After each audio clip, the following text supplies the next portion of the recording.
feest in Rilland bij de opening van de hoogspanningslijn.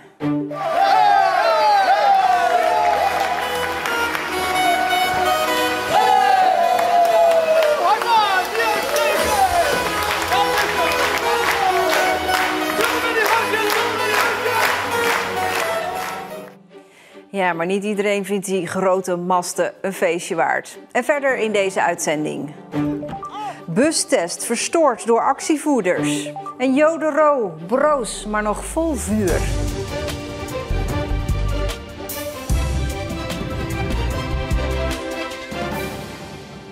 Goedenavond. Een feestje vandaag vanwege de nieuwe hoogspanningslijn tussen Borselen en Rilland. Demissionair minister Sophie Hermans kwam hem openen.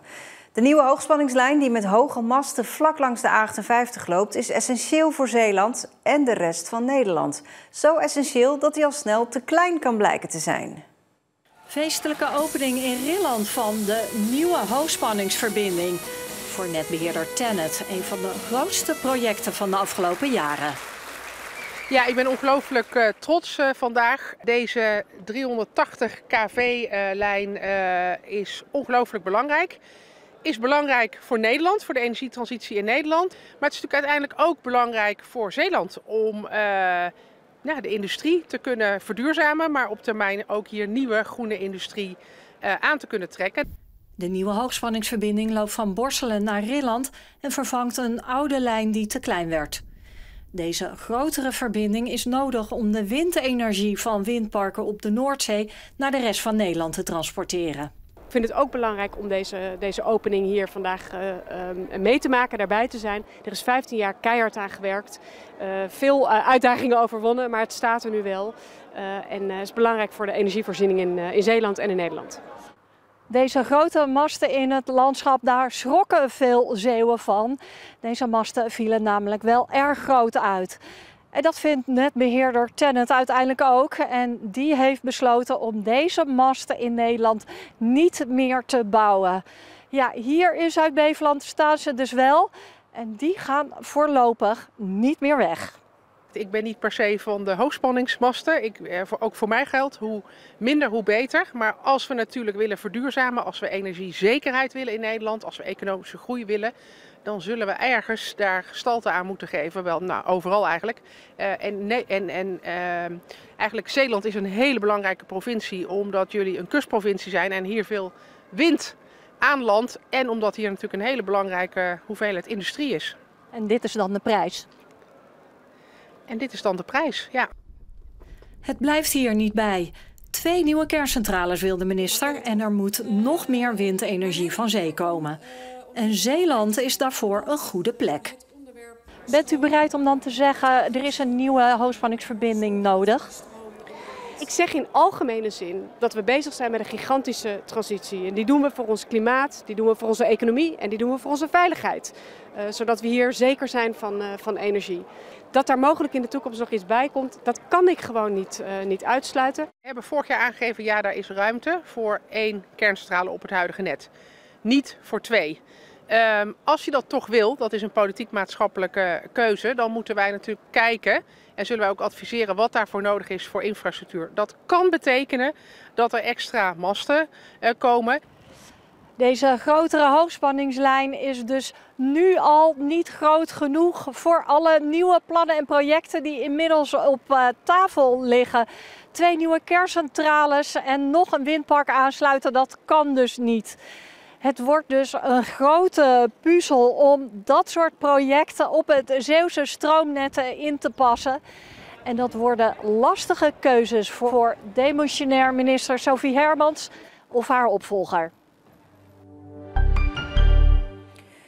De droogte is een grote uitdaging voor de landbouw in Zeeland. Er wordt van alles geprobeerd om dat te verhelpen. In Collijnsplaat is vanmorgen een proef gestart met een waterbassin. En zo'n bassin is niet zo bijzonder, maar de manier waarop deze gevuld wordt wel. Hoewel er meer boerenbedrijven zijn die dit soort bassins aanleggen, wordt dit bassin gevoed met een drainagesysteem wat onder de landbouwgrond zelf ligt. En dat is uniek volgens de onderzoekers. Ook is de akker vanuit dit bassin met een ondergronds druppelsysteem te bewateren. Het maakt het hier ook wel echt noodzakelijk omdat er hier verder echt geen mogelijkheden zijn. De sloten zijn in de zomer zijn die zout, daar kan niks uit onttrokken worden. Het oppervlaktewater, er zit wel grondwater, maar dat kan slecht onttrokken worden, zeg maar. Dus de mogelijkheden zijn er hier ook niet om het op een andere manier te doen.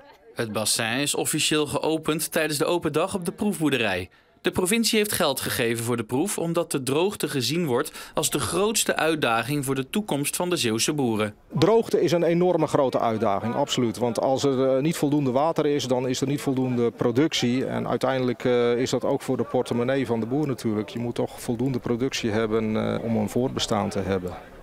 Het bassin zit nu nog niet vol genoeg om al conclusies te kunnen trekken. Na een herfst en winter met hopelijk veel regen kan het systeem op volle kracht draaien.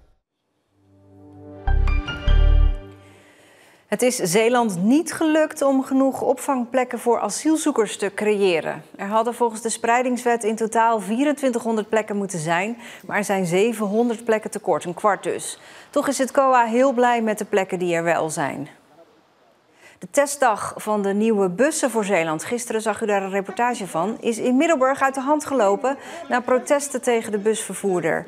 De politie moest eraan te pas komen. Dit zijn beelden van die demonstratie. Busbedrijf EBS heeft een Israëlisch moederbedrijf dat op de zwarte lijst staat bij de Verenigde Naties. En dat heeft te maken met het vervoeren van kolonisten uit illegale nederzettingen op de Westoever. Daarom kwamen pro-Palestina-demonstranten actie voeren. Ze besmeurden de banden met rode verf en hadden een rookbom bij zich.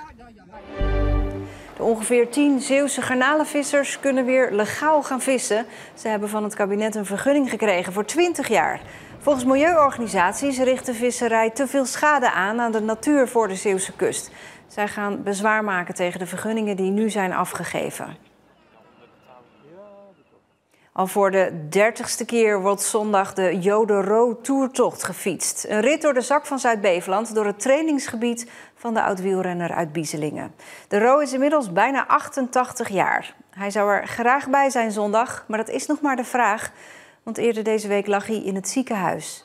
Jodero nodigde ons daar uit voor een gesprek over die jubileumtocht. 3 jaar geleden deed Jodero zelf nog mee aan zijn eigen toertocht, fit als hij toen was. Nu gaat dat niet meer. De oud-wielrenner heeft hart- en longklachten en is vaker in een ziekenhuis dan hem lief is. Hij kijkt wel enorm uit naar zondag.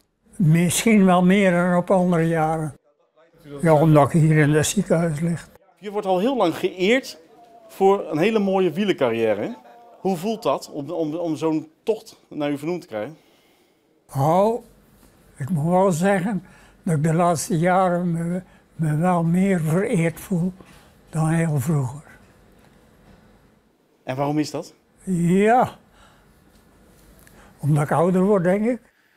De Jodero-toertocht bestaat sinds 1992. Wij werden als tourclub altijd uitgenodigd door de vrienden van Eddy Merckx. En toen was er op een gegeven moment ineens een toertocht, de Patrick Circuit-toertocht in België. En de secretaris, wijlen Kees Gijs, die zegt tegen mij, hé, maar dat kunnen wij toch ook? Maar wij hebben toch ook zo'n vedette in de club? Zo is eigenlijk geboren dat we de Jodero-toertocht zijn gaan organiseren. En een vedette is de Ro zeker. De inwoner van Bieselingen is een van de succesvolste renners die Zeeland ooit heeft voortgebracht. Hij won onder meer, zoals hier te zien is, de Ronde van Vlaanderen van 1965. Nou, ik ben er gewoon heel trots op. 4 zijn ze in België. En waar het dan het meest? Is dat de compleetheid van die 7 klassiekers, de 3 toeretappes, 2 NK-titels? Of springt er eentje voor u uit? Nou, Lombardije natuurlijk, die springt eruit. En dan zeker in 1962, dat ik eerst Bordeaux-Parijs win. En dan Parijs-Tours. En daarachter Lombardije, met alle incidenten die er op het laatst waren. Jodero moest in de laatste 30 kilometer van die Ronde van Lombardije 2 maal van wiel wisselen en 1 keer haakte hij met zijn stuur in een damestasje, waardoor hij ten val kwam. Uiteindelijk won hij toch op adrenaline. Dit soort verhalen worden altijd weer verteld rondom de Jodero-toertocht. Hij zit vol anekdotes, maar ook de fietstocht zelf is populair. We rijden door de zak van Zuid-Beveland en nou, dat is echt een van de mooiste tochten die je kan organiseren. Er is nog niet te veel verkeer. Er zijn echt hele mooie dekjes. Je hebt de meidoornen die staan in bloei. En Er komen altijd heel veel vrienden uit heel Nederland en die zeggen altijd tegen ons, ja, hier kun je nog fijn fietsen. Dan zitten ze toch ook een beetje in de gedachte van Jo, zo van, hé, hier heeft Jo al zijn trainingskilometers gemaakt en zijn successen voorbereid. Zondag de toertocht. Gaat het lukken om daarbij te zijn?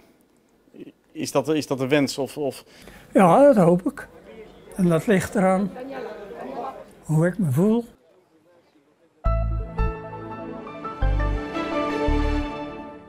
Veel zon vandaag. Op de stranden was het een graad of 21. Een zomerse 26 graden in het oosten van Zeeuws-Vlaanderen. Ook morgen weer veel zon en droog. Temperatuur ongeveer hetzelfde als vandaag. En de dagen daarna wordt het echt warm. Meer daarover hoor je zo meteen van Stefan. Dit was Zeeland Nu. Een hele fijne avond.